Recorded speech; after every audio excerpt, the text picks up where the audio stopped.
एक बार वहां सुबह के समय स्कूल की ड्रेस पहनकर मंदिर में पूजा करने जा रही थी। अचानक बीच सड़क पर एक अनजान कार रुकी। उसमें से कुछ लोग निकले और शालिनी को उठाकर कहीं दूर ले गए। देश की राजधानी दिल्ली महिलाओं के लिए असुरक्षित है। यहाँ आपने अक्सर खबरों में पढ़ा होगा। यहाँ पर बच्चे क्या, महिलाएं क्या, सभी के साथ गलत काम करने वाले दरिंदे भगवान से डरते नहीं हैं। जी हाँ, हम आपको एक ऐसी सच्ची घटना बताने जा रहे हैं जिसको सुनकर आपकी रूह कांप उठेगी, क्योंकि यह कहानी एक छोटी सी बच्ची की है जो कि महज 12 साल की है। यदि आपके पास कोई ऐसी कहानी हो तो आप मुझे इंस्टाग्राम के माध्यम से भेज सकते हैं। यह कहानी दिल्ली की एक बस्ती की है जहां पर शालिनी शर्मा नाम की एक 12 साल की बच्ची अपने गरीब माता पिता के साथ रहती थी। उसके माँ बाप दोनों मजदूरी करके अपना पेट भरते थे। शालिनी अपने स्कूल से आने के बाद शाम तक घर में अकेली रहती थी।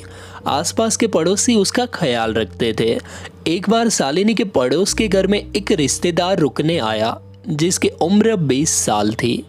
उसकी शालिनी पर गलत नजरें थी। वह काफी समय से शालिनी को घूरता था, लेकिन शालिनी इस बात से पूरी तरह अनजान थी। बचपन से ही शालिनी का मन हमेशा धार्मिक गतिविधियों में लगा रहता था, कभी धार्मिक पुस्तकें पढ़ना या सत्संग में आना जाना। वैसे तो शालिनी हनुमान जी को अपना परम भगवान मानती थी। रोज सुबह उठकर शालिनी मंदिर में जाती थी और वहां से आकर घर पर भी बजरंगबली की पूजा करती। उसके बाद ही वहां कुछ खाती थी। एक बार वहां सुबह के समय स्कूल की ड्रेस पहनकर मंदिर में पूजा करने जा रही थी। अचानक बीच सड़क पर एक अनजान कार रुकी। उसमें से कुछ लोग निकले और शालिनी को उठाकर कहीं दूर ले गए। इससे पहले कोई कुछ समझ पाता, वह दरिंदे शालिनी को लेकर एक सुनसान जगह पर चले गए। उन्होंने शालिनी को बेहोशी वाली दवा सूंघा दी ताकि वह किसी को पहचान ना पाए। इस पूरी घटना को अंजाम देने वाला शालिनी का पड़ोसी रिश्तेदार था, जिसने अपने दोस्तों को भी शालिनी के बारे में बताया और फिर इस साजिश में उनको भी शामिल कर लिया। यह लोग शालिनी को एक सुनसान जंगल में ले गए जहां पर कोई भी आता जाता नहीं था। इसके बाद उन्होंने शालिनी को जमीन पर लेटा दिया। इतने में वहां कुछ कर पाते शालिनी को होश आ गया और वहां भागने की कोशिश करने लगी। फिर उन लोगों ने शालिनी को पेड़ से बांध दिया। इतने में ही वहां पर एक काफी अद्भुत मनुष्य आया जिसके चेहरे पर एक अलग ही चमक नजर आ रही थी।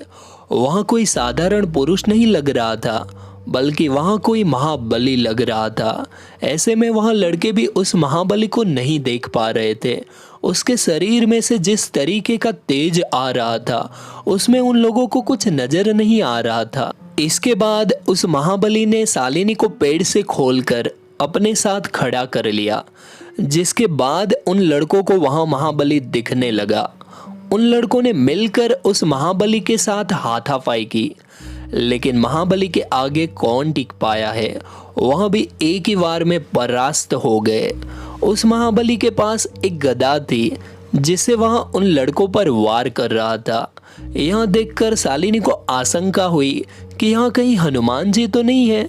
यह देखकर शालिनी ने पहले हाथ जोड़े और कहा कि आप तो मेरे परम भगवान हनुमान जी हो। यह देखकर शालिनी की आंखों में खुशी के आंसू आने लगे। शालिनी की यह बात सुनकर लड़कों ने भी महाबली से माफी मांगी, लेकिन उन्होंने कहा तुम्हें धरती पर तो सजा भुगतनी होगी, साथ ही जब तुम मृत्यु लोक में आओगे तुम्हें वहां भी इस लड़की के साथ गलत भावना रखने का दंड जरूर मिलेगा। यह सुनकर लड़के अपनी जान की भीख मांगने लगे और शालिनी से कहने लगे कि बहन हमें माफ कर दो, हम समझ गए कि हम गलती नहीं पाप करने जा रहे थे।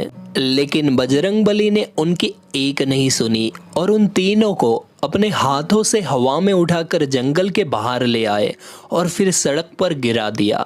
जिसके बाद वहां लड़के सड़क से उठ नहीं पा रहे थे, वहां भागने की कोशिश कर रहे थे, लेकिन हनुमान जी की शक्ति की वजह से वहां सड़क से नहीं उठ पा रहे थे। इसके बाद हनुमान जी उस लड़की को लेकर पुलिस स्टेशन गए और उसको कहा कि तुम यहाँ पर सारी बातें बताना, लेकिन मेरे बारे में कुछ मत कहना, उन लड़कों की सारी सच्चाई बताना। जब शालिनी ने पूछा कि आपके बारे में पुलिस अंकल को क्यों नहीं बताऊं, तो बजरंगबली ने कहा कि यहाँ कलयुग है बेटी, यहाँ पर चमत्कार को अंधविश्वास का नाम दिया जाता है। तुम अगर मेरे बारे में कुछ भी बताओगी तो यहाँ लोग यकीन नहीं करेंगे और तुम्हारी सारी बातों को झूठ मानेंगे। शालिनी ने उनकी बात मानी और पुलिस स्टेशन में अकेली चली गई। बजरंगबली बाहर खड़े होकर सारी परिस्थितियों को देख रहे थे। इसके बाद वहाँ लड़की उस सड़क पर पुलिस वालों को लेकर गई। वहाँ लड़के अब भी सड़क से उठ नहीं पा रहे थे। पुलिस ने उन लड़कों को गाड़ी में बैठाया और पुलिस स्टेशन ले आई। वहाँ लड़की और उन अपराधियों के घर वालों को पुलिस स्टेशन में बुलाया गया, जिसके बाद अपराधियों ने खुद इस बात को कबूला कि उन्होंने यहाँ अपराध किया है, लेकिन हनुमान जी से उन्होंने माफ़ी मांगी है। यह सुनकर पुलिस वाले बोलने लगे कि कलयुग में कहाँ भगवान प्रकट होंगे और तुम जैसे हैवानों को दिखेंगे। उनकी यह बातें सुनकर पुलिस वालों ने अपराधियों पर कड़ी कार्रवाई की और शालिनी को सही सलामत उसके घर पहुंचा दिया। घर पहुंचने के बाद शालिनी ने अपने घर वालों को हनुमान जी के चमत्कार के बारे में सारी सच्चाई बताई, जिसके बाद शालिनी की जिंदगी बदल गई और हनुमान जी के लिए उसका श्रद्धा भाव दिन प्रतिदिन बढ़ने लगा। भक्त की पुकार पर अचानक हनुमान जी का धरती पर प्रकट होना किसी चमत्कार से कम नहीं है, जभी तो उनको संकटहर्ता और दुखहर्ता का नाम दिया गया है।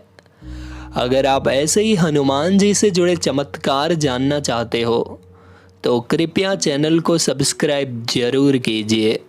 जय श्री राम।